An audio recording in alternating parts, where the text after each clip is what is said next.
So your first name is Linxiu Zhang? Linxiu is my first name. Zhang is my family name. Yeah. Bueno, para Ciencia Perú TV vamos a entrevistar a la doctora Linxiu Zhang de la Academia China de Ciencias, que viene de ofrecer una conferencia sobre la nutrición, la salud y la política científica en ese gran país.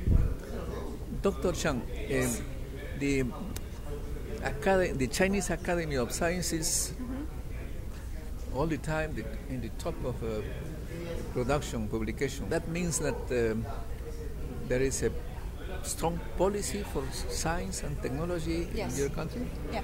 Well, Chinese Academy of Sciences really is a national, directed under the State Council. So it's parallel to all the ministries.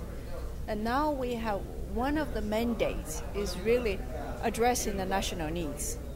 So whatever scientific research we do basic sciences, but we also do applied sciences, and we address the development needs. So my center, for example, is one of those. So we do scientific studies, research, get academic publications. That's the must, because that's our job. But at the same time, we want to make sure everything we do is policy relevant, because there are lots of things you can do purely for theoretical research. But because we are focused on policy-oriented research, so any topic we pick up, we look at the national policy needs.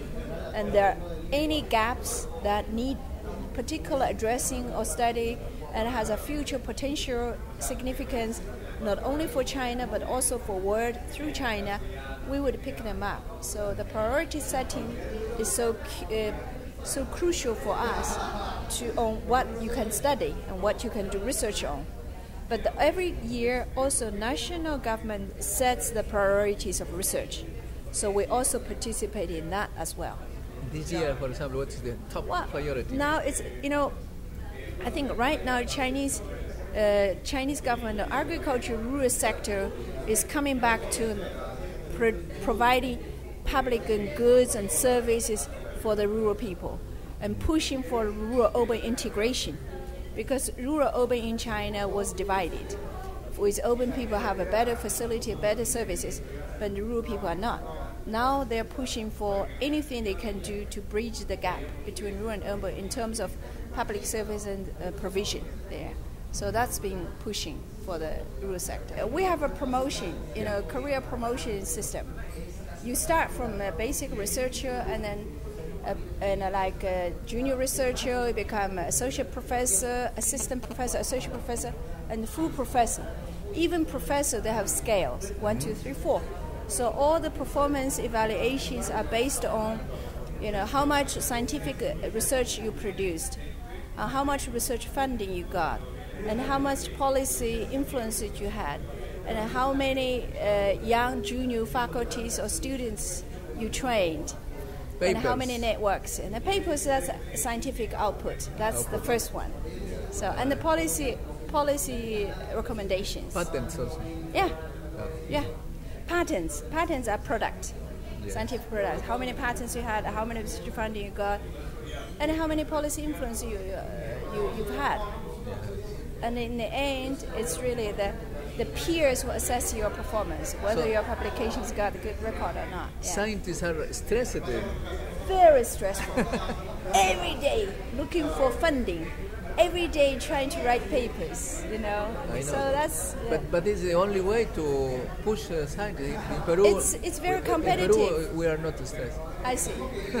Well, China was like that because in the old days, all the research funding were allocated.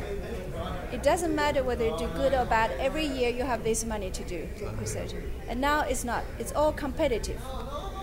Only if you do good job, and you can get more funding. So in your talk, it was very important to see this difference between rural people. Yeah. You are not rural. I'm from rural. Yeah. But now I'm urban.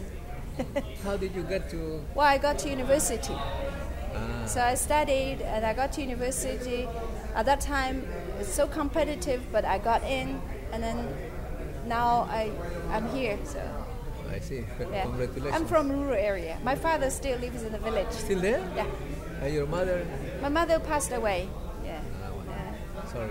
Yeah, but my father lives in the Are village. you married? Yes. How many kids? One. Still the limitation? Yeah. Oh yeah. 25 years old, my son. Already? Yeah. Well, when you are now working with Peruvian people, there is how this began. Well, I have a friend, Mercedes. We met in England. England, I say. That's where we start being friends for 20 years. When she goes to China, she visits me, and this is the first time she invites me here. So it's the first time for me to be in Peru. So and she has a friend of Ines. So and then we connected. Women club. Oh, kind of. Yeah. So I hope this cooperation will increase our situation. Yes, I hope so too. Rural people in Peru are. I know, yeah, it's the same, yeah. Thank you very I have much. a touch for the rural people.